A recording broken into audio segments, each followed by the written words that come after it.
குருகுலத்தில் அனைத்து வித்தைகளையும் சரியாக கற்றுக்கொண்ட ஒரு சிஷ்யர் இருக்கிறாங்க. அவங்களுக்கு மிகவும் கர்வம் வருது. நம்ம குரு கிட்ட இருந்து எல்லா விஷயத்தையும் கத்துக்கிட்டோம். இனி நமக்கு தெரியாத விஷயமே இல்ல. நம்ம என்ன வேணா செய்யலாம். நம்மளால எல்லாமே முடியும் அப்படின்னு சொல்லிட்டு மிகவும் கர்வமோட இருக்கிறாங்க. குருகுல வாசம் முடியுது அல்லவா? அதனால குரு பகவான் கிட்ட அவங்க போய் கேட்குறாங்க. உங்களுக்கு குரு தட்சணையாக என்ன தரணும்னு சொல்லுங்க, நான் தரேன் அப்படின்னு கேட்குறாங்க. அவங்க மனசுலயே தோணுது, நம்ம தான் எல்லா வித்தைகளும் கத்துக்கிட்டோம். எது கேட்டாலும் நம்மளால கொடுக்க முடியும் அப்படின்னு சொல்லிட்டு அவங்க ஆணவத்தோட கேட்குறாங்க.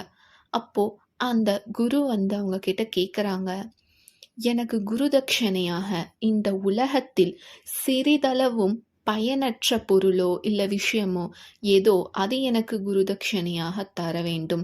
இது எந்த ஒரு விஷயத்துக்கும் உபயோகப்படாத ஒரு விஷயமாக இருக்க வேண்டும் அப்படின்னு சொல்றாங்க.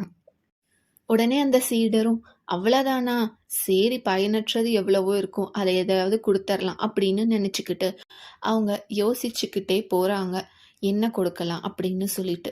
அப்ப அவங்களுக்கு தோணுது, சரி மண்ணை கொடுக்கலாமா அப்படின்னு. அப்புறம் அவங்களே யோசிச்சு பார்க்குறாங்க. பஞ்சபூதங்கள்ல ஒன்று மண்ணு. பிறப்பிலிருந்து இறப்பு வரைக்கும் மண்ணே இருக்கிறது. அது மட்டும் இல்ல, விவசாயத்திற்கும் மண் உபயோகப்படுது. நம்மள தாங்கும் பூமாதேவியே அந்த மண் தான். அப்படி இருக்கும்போது மண்ணை நம்மளால கொடுக்க முடியாதே அப்படின்னு அவங்க யோசிக்கிறாங்க. அதுக்கப்புறம் சரி கல்லை கொடுக்கலாமா அப்படின்னு யோசிச்சு பார்க்குறாங்க. அப்புறம் கல்லா எல்லா ஒரு கட்டடக்கலைகளுக்கும் கோவில்களுக்கும் உதவுகிறது. பகவானுடைய சிற்பங்களே கற்களால தான் செய்கிறாங்க. அப்படி இருக்கும் பொழுது கல்லை நம்ம கொடுக்க முடியாது குரு தட்சணையாக அப்படின்னு யோசிக்கிறாங்க. அதுக்கப்புறம் அவங்க சில இடத்திற்கு போய் பார்க்கும் பொழுது நிறைய குப்பைகள் இருக்கிறது.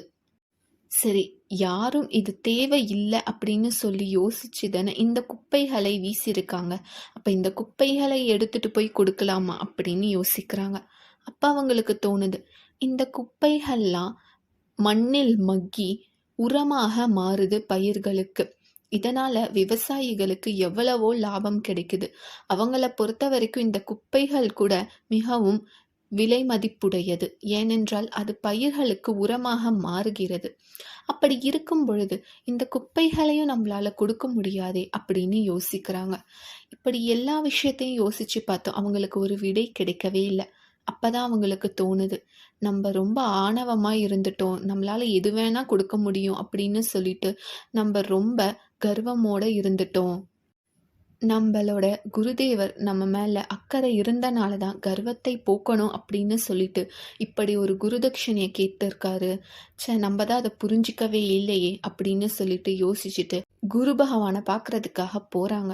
அங்க போய் குருவை நமஸ்காரம் செஞ்சுட்டு அவங்க சொல்றாங்க, இந்த உலகத்தில் பயனற்றது அப்படின்னு சொல்லிட்டு எதுவுமே இல்லை. ஒவ்வொரு விஷயமும் இறைவன் பயனுள்ளதாகவே படைச்சிருக்காங்க. ஒவ்வொன்றும் ஒவ்வொரு விஷயத்துக்காக உதவுகிறது. அதனால எதுவுமே பயனற்றது அப்படிங்கிறதே இல்லை. ஆனால் என்னால் ஒன்று குருதட்சணையாக தர முடியும் உங்களிடம். அது என்னுடைய கர்வம். அது பயனற்றது. அது யாருக்கும் உதவ போகிறதே இல்லை.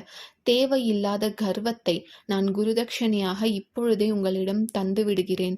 என்னுடைய கர்வம் போகட்டும் அப்படின்னு சொல்லிட்டு அவங்களுடைய தவறை உணர்ந்து அவங்களுடைய குருதேவர்கிட்ட மன்னிப்பு கேட்டு கர்வத்தை அவங்க முழுவதுமாக விட்டு விடுகிறார்.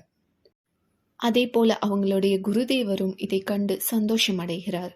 இந்த கர்வம்தான் ஒரு மனிதனை அழிக்கும். அதனால அதையே நீ விட்டுவிட்டாய். இனி நீ சந்தோஷமாக உன்னுடைய வாழ்நாளில் பகவானுடைய சேவைகளை செய் அப்படின்னு வாழ்த்தி அனுப்புறாரு. நன்றி, வணக்கம்.